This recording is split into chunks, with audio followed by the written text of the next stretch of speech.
Hey guys, welcome back. Today I'm going to be working on this new workbench. I just purchased this at Home Depot and I was wanting to build my own workbench from scratch. But once I looked into all the materials I would need, the drawer slides, the wood, the casters for the bottom, it ended up being more expensive than just buying this toolbox already made from Husky. So I decided to just buy this. I want to make a few modifications to make this more useful for me in my shop. This will be replacing a larger workbench or table that I have that takes up a ton of space and isn't really movable. This is on wheels. I can easily move it out of the way if I need to, and it's also a lot smaller, so I have plenty of room to work and build projects in my shop. Now, I actually like a smaller workbench. If I don't have as much space on the tabletop, I won't leave tools out in between projects, so this will help me keep everything picked up and cleaner in my shop. Now, the first thing I want to do is add a little bit larger tabletop on top of this, and it also protects the one it came with. I'm going to be using MDF and then using some oak trim to go around the outside to give it a little bit more strength.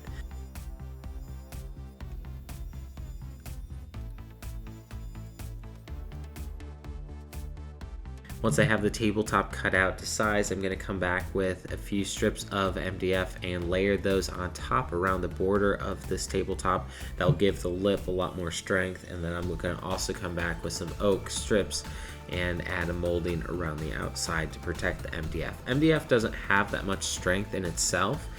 It's basically made up of sawdust that's glued together and compressed. If left unsupported, it will warp, and it's not very strong either. It can easily break off. So adding those extra layers around the bottom edge of this tabletop will help a lot. Plus that oak will definitely strengthen up the corners to make sure it doesn't break off if I bump into anything. But I'm using MDF because I want to have a surface that I'm not too worried about damaging.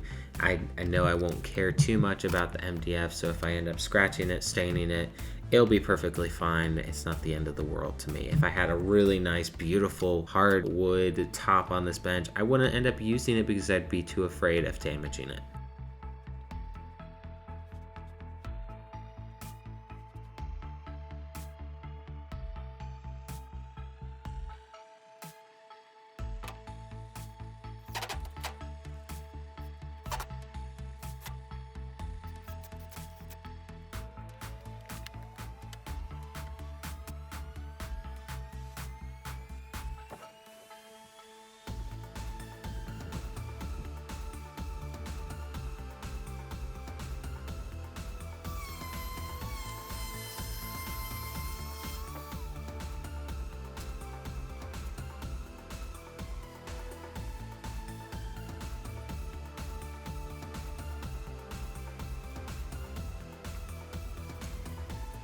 As I'm screwing this trim around the border of this countertop, it wants to drift as the screws are going in, and something I found helps really well is if you take just these clamps, these Irwin clamps, and clamp down on the top and bottom of that countertop, the trim should fit in there perfectly and keep it level with the countertop, and as you screw that in, it's not going to go anywhere. It will stay right in line where it should be.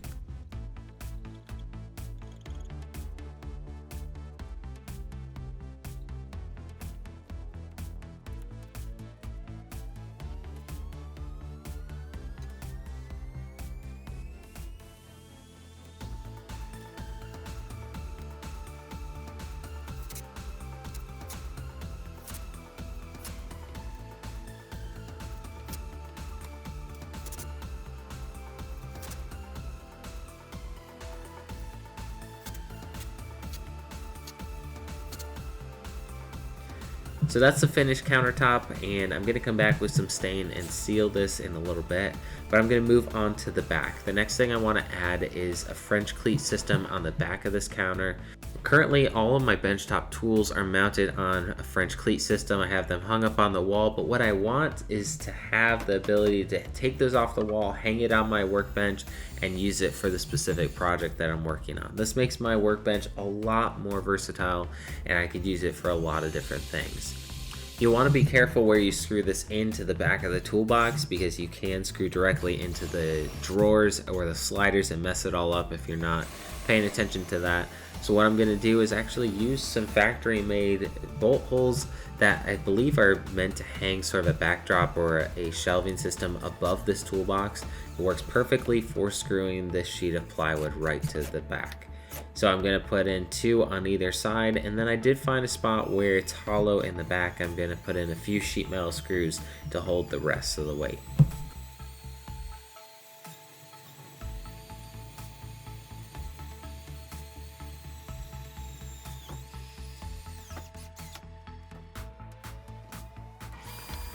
Next, all I need to do is cut out a few strips of plywood using a 45-degree angle, and that's actually what makes up the French cleat system. I'll then take these strips to the workbench and mount those to that sheet of plywood I already have on the back of the workbench.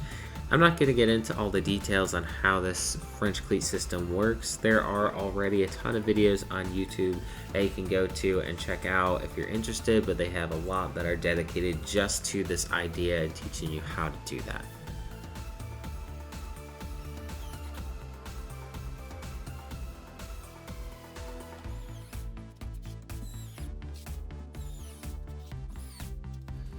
Now you can see how this is going to hang up on this French cleat system. I need to add a few more strips, that way you can change the height and move things around a little bit, but that gives you an idea of what that's going to look like.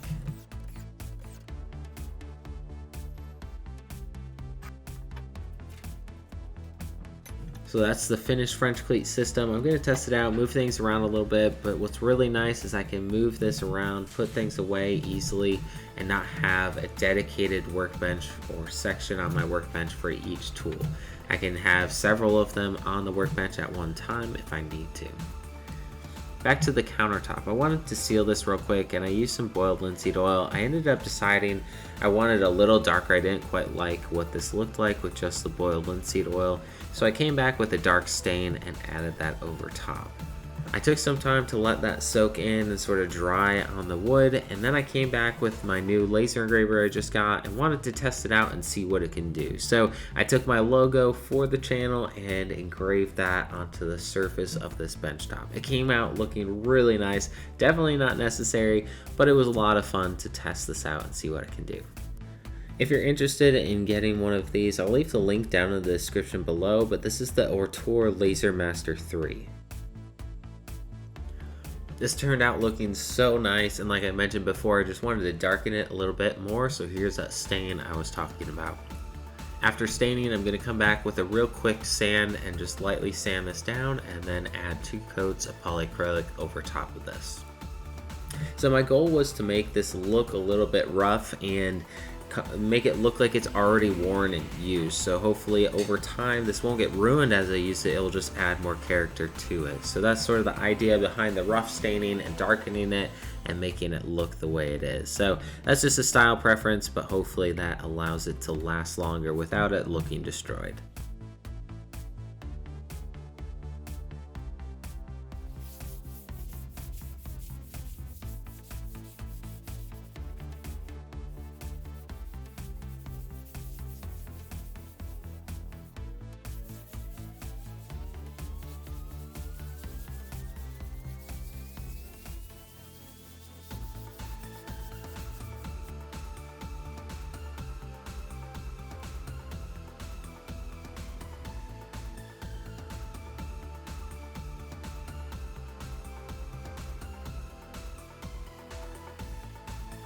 Alright guys, that just about finishes up this video. Hope you enjoy this one. I absolutely love this workbench. It works out perfect for what I need.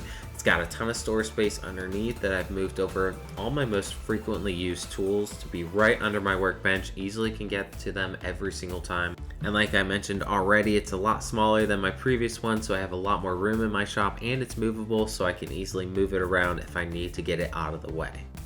As a side note, Husky is not a sponsor of this video, but they seem like they have the best prices for these toolboxes. They've got a lot of really nice features on them. It seems like good quality, and they're a lot cheaper than other brands. So I would check those out first and see if they have an option for what you need. Thanks so much for watching, guys. Don't forget to subscribe to the channel if you have not already, and hit that like button down below and help me out. Thanks so much for watching, guys. I'll see you in the next one.